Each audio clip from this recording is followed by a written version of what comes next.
Hello दोस्तों, welcome to my channel. मैं आज आप लोग के साथ Telugu drama I found my love का एपिसोड 11 एक्सप्लेन करने वाली हूँ। सॉरी, मेरी तबीयत थोड़ी ठीक नहीं थी, इसीलिए मैं वीडियो को बना नहीं पा रही थी। इसके लिए आई एम सो सॉरी। अभी स्टोरी को एक्सप्लेन करना स्टार्ट करते हैं। जिन की मम्मी जिन को काफ़ी बुरा भला सुनाती है और बहुत कुछ बोलती है। जिन को ये सब सुन के बहुत बुरा लगता है, पर जिन आरिम की मम्मी को कुछ भी नहीं कहता है, क्योंकि वो उम्र में बड़ी थी और वो बड़ों का बहुत इज्जत देता है। फिर जिन आरिम की मम्मी से कहता है, aunty I am so sorry, अगर मेरी वजह से आपको कुछ भी तकलीफ हो या फिर आपको कुछ भी बुरा लगा तो मुझे माफ़ कीजिएगा इसके लिए।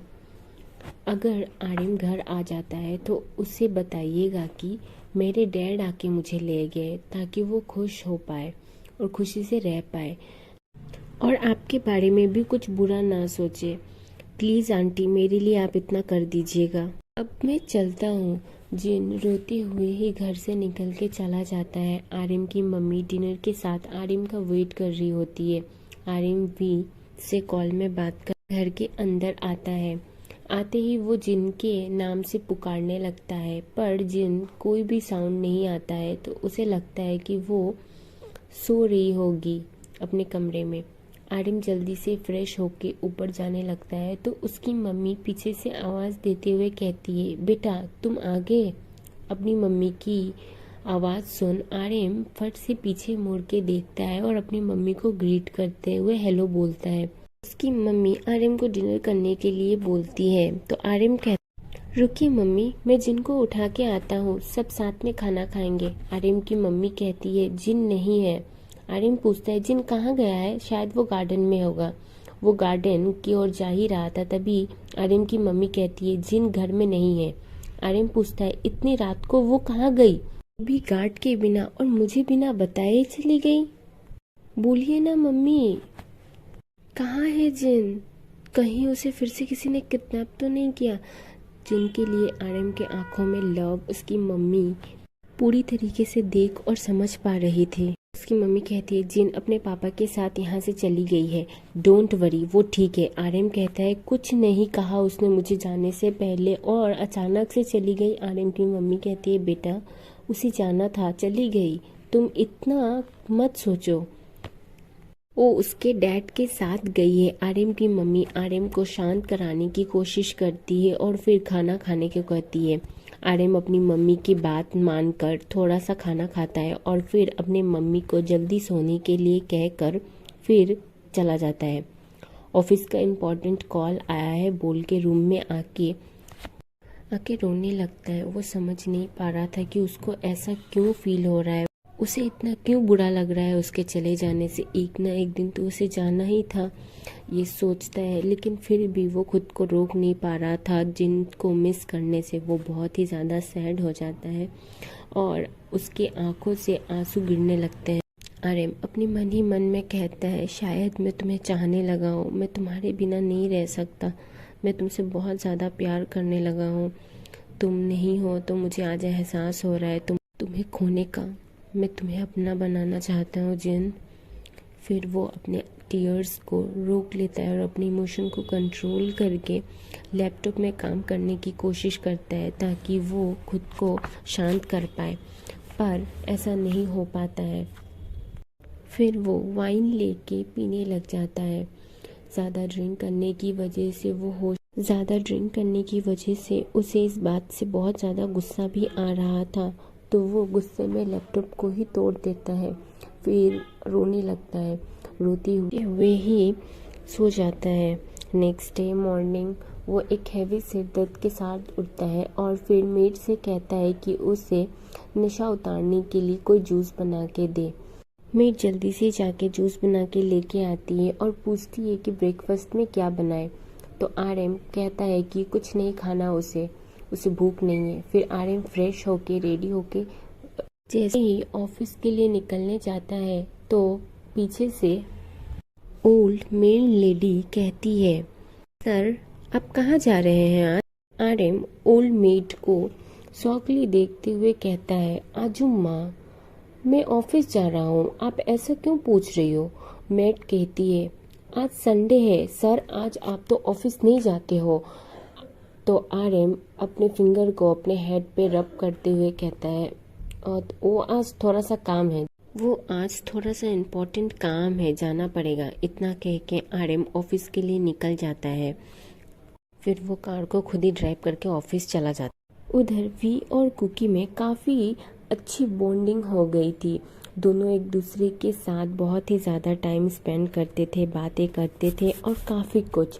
इनफैक्ट दोनों इतना ज़्यादा क्लोज हो जाते हैं कि उन्हें एहसास भी नहीं होता है कि वो दोनों एक दूसरे से कितना ज़्यादा प्यार करते हैं। वी को तो पता था, बट कुकी अभी भी इस बात से अनजान था।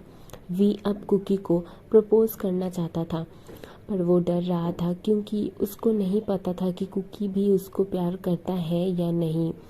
इनफैक्ट उसे तो ये भी नहीं पता कि वो उसके प्यार को समझेगा कि नहीं। इसीलिए वो डर रहा था, क्योंकि वो कैसे भी होकर कुकी को खोना नहीं चाहता था। इसीलिए रात को उसके घर छोड़ के आने के टाइम वी जिमिन को कॉल करता है। जिमिन कॉल पिक करके कहता है, आज मेरी याद कैसे आ गई। वी कहता है, जिमिन आप प्लीज़ मेरी मदद करो। जिमिन कहता है, ओके बट मैं अभी ड्रिंक कर रहा हूँ। तो वी कहता है, ग्रेट, मैं भी आ जाता हूँ। फिर भी जिमिन के घर आता है और जिमिन को डोर ओपन करते ही वो उसको हक कर लेता है। जिमिन वी को अचानक रिएक्शन से शॉक्ड हो जाता है और कहता है, अरे अरे वी, क्या हुआ? पी तो मैं रहा हूँ, चढ़ तुझे गई है क्या? फिर वी कहता है, चल चल नखरे ना कर, चल अब ड्रिंक करते हैं। फिर दोनों ड्रिंक करते हुए काफ़ी बातें करते हैं। वी जिमिन को सारी बातें बताता है और कहता है, बताना मैं क्या करूँ जिस वजह से मुझे उसको फीलिंग्स पता चल जाए। तो जिमिन उसके कहता है। फिर वी और जिमिन काफ़ी हंसने लगते हैं। फिर वी जिन को कॉल करता है और वी जिन के घर आता है।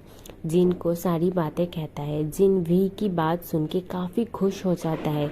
जिन कहता है, वी पर तुम्हें लगता है कुकी तुम्हें एक्सेप्ट करेगा बोल के? वी कहता है, मुझे नहीं पता, मुझे यही तो जानना है, पर तुम मेरी मदद कर सकती हो। जिन कहता है, देखो मैं उससे बचपन से जानती हूँ, वो अपने फीलिंग्स जल्दी किसी से शेयर नहीं करता है। तो वी कहता है, काफ़ी दिनों से कुकी से अच्छे से बात भी नहीं हुआ, लेकिन हाँ अगर कुकी को किसी चीज़ से प्रॉब्लम या कुछ होगा तो वो ज़रूर मुझे बताएगा, लेकिन उसने मुझे तुम्हारे बारे में अभी तक ऐसा कुछ भी नहीं बताया है। तो वी कहता है, ठीक है तो तुम मेरी मदद करो ना, तुम उससे बात करो, तुम उससे पूछो। तो जिन कहता है, ठीक है बाबा, मैं मदद करने के लिए तैयार हूँ तुम्हारी, पर हाँ अगर कुकी तुम्हें पसंद नहीं करेगा तो तुम उसको किसी भी तरीके की फोर्स नहीं करोगे। तो वी कहता है, ओके अभी मैं तुम्हें प्लान के बारे में बताता हूँ, जो प्लान मैंने और जिमिन ने सोच रखा है। तो तुम्हें कैसा लगा ये प्लान मेरा? तो जिन कहता है, प्लान तो अच्छा है, शायद इस पे कोई रिएक्ट भी करेगा, लेकिन हाँ उसका गुस्सा बहुत डेंजर है, तो तुम संभल के रहना और प्रिपरेशन पूरा अच्छे से कर लेना। तो जिन के कहने पर वी कहता है, ठीक है मैं समझ गया, तो अब मैं चलता हूँ। तो जिन कहता है, हाँ ठीक है बाय। जब वी कुकी के बारे में बात करने के लिए जिनके घर आया था तो उसकी मेड से वो पहले मिल चुका था। तो उसकी मेड ने उसको बताया कि जिन काफ़ी दिनों से बहुत ही ज़्यादा सैड और बहुत ही ज़्यादा उदास है, बट जिन वी को कुछ भी ऐसा शो नहीं करती, वो ऐसा प्रिटेंड करती जैसे वो बहुत खुश है और ठीक है। लेकिन जाते वक्त वी जिन को नोटिस कर लेता है। फिर वो सोचता है कि शायद आरएम और जिन के बीच झगड़ा हो गया होगा, इसीलिए शायद जिन आरएम के साथ नहीं है बल्कि यहाँ पे रहती है। फिर वो ये सब सोच के उसके घर से चला आता है। उधर जिन के बिना आरएम का बहुत बुरा हाल हो रहा था। आरएम और जिन दोनों एक दूसरे से अलग होके जी नहीं पा रहे थे। जिन को भी एहसास होता है कि वो भी आरएम से बहुत ज़्यादा प्यार करने लगा है और आरएम के बिना नहीं रह सकता, लेकिन उसकी मम्मी की कही बात उसके दिमाग में अभी तक चल रही है। वो नहीं चाहता था कि उसकी वजह से उसको या फिर उसकी मम्मी या फिर उसकी फैमिली को कोई भी तकलीफ हो, इसीलिए वो अपने प्यार को छोड़ने के लिए भी तैयार हो जाता है, लेकिन वो ऐसा नहीं कर पा रहा था। अंदर ही अंदर वो घुट घुट के मर रहा था। जिनकी ऐसी हालत उसके अंकल देख नहीं पा रहे थे। उधर आरएम के घर में जो ओल्ड लेडी थी वो वो भी आर्यन की ऐसी हालत देख नहीं पा रही थी। फिर वो ओल्ड लेडी डिसाइड करती है कि वो आर्यन को सारी सच्चाई बता देगी। उस दिन जिन और आर्यन की मम्मी के बीच बात हुई सारी बातें वो ओल्ड लेडी सुन लेती है, और वो ये सब इतने दिनों से कुछ छुपा के रखी थी आर्यन से, बट वो अब नहीं। ये सब आर्यन के घर आने के बाद वो सारी बातें आर्यन से बता देती है। आर्यन ये सब सुन बहुत ही ज़्यादा शॉक्ड हो जाता है और बहुत ही ज़्यादा गुस्सा भी होता है। फिर जिन सुगा को कॉल करता है और सुगा से जिन सारी बातें करता है जो बातें वी ने जिन को बताई है। सुगा ये सब सुन पहले बहुत शॉक्ड होता है और बहुत ज़्यादा खुश भी होता है, क्योंकि वो बहुत दिनों कुकी और वी को नोटिस कर रहा था, लेकिन वो कंफर्म नहीं हो पा रहा था। जिनके मुंह से ये सारी बातें सुन वो बहुत ज़्यादा खुश हो जाता है। फिर वो जिन को बताता है कि इतने दिनों में वो जब मिसिंग था उन लोग के ग्रुप में तो क्या क्या हुआ।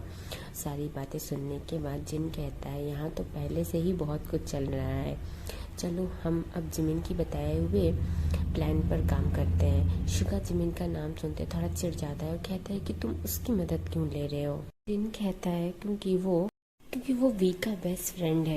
तो क्या हुआ, उससे अच्छा आइडियाज तो मैं दे सकता था, मुझसे पूछ लेते। वी को मुझसे बात करनी चाहिए थी, ना कि उस जिमिन से।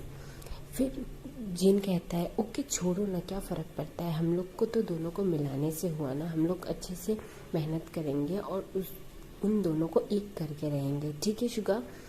जिन की कई बात पर शुगा एग्री करता है और कहता है ठीक है, बट हाँ, उस जिमिन के साथ में बिल्कुल अपने सामने में बर्दाश्त नहीं कर सकता। उसे देखते ही पता नहीं मुझे क्या होता है, बहुत गुस्सा आता है यार। और तुम टेंशन मत करो, प्लान के मुताबिक मैं बाकी सारा काम एकदम टाइम पे कंप्लीट कर दूंगा। तुम बस कुकी को लेके उस प्लेस पे रहना, ठीक है। और हाँ, वी को भी कहना कि वो बिल्कुल भी लेट ना हो, इनफैक्ट हो सके तो वो मुझसे पहले बात कर ले, ठीक है। उधर आर्यन ये सब बातें सुन काफ़ी ज़्यादा शॉक्ड और गुस्से में आ जाता है। गुस्से में वो अपनी मम्मी के घर जाने लगता है ताकि वो अपनी मम्मी से ये सब के बारे में बात कर सके। वो अपनी मम्मी के पास जाके कहता है मुझे आपसे बहुत इम्पोर्टेंट बात करना है। उसकी मम्मी आर्यन को अपने घर देख के पहले तो पूछती है अरे बाप रे, मेरा बेटा आज मेरे घर कैसे आ गया, क्या बात है बताओ, कुछ हुआ है क्या। Thank you for watching army, I am so sorry videos late upload करने के लिए। और हाँ, स्टोरी कैसी लग रही है प्लीज़ कमेंट कीजिएगा। आप लोग की कमेंट्स रीड करना मुझे बहुत पसंद है, और प्लीज़ कमेंट करके बताना, ठीक है। और वीडियोज़ को लाइक करो और चैनल को सब्सक्राइब करना मत भूलना। Bye bye.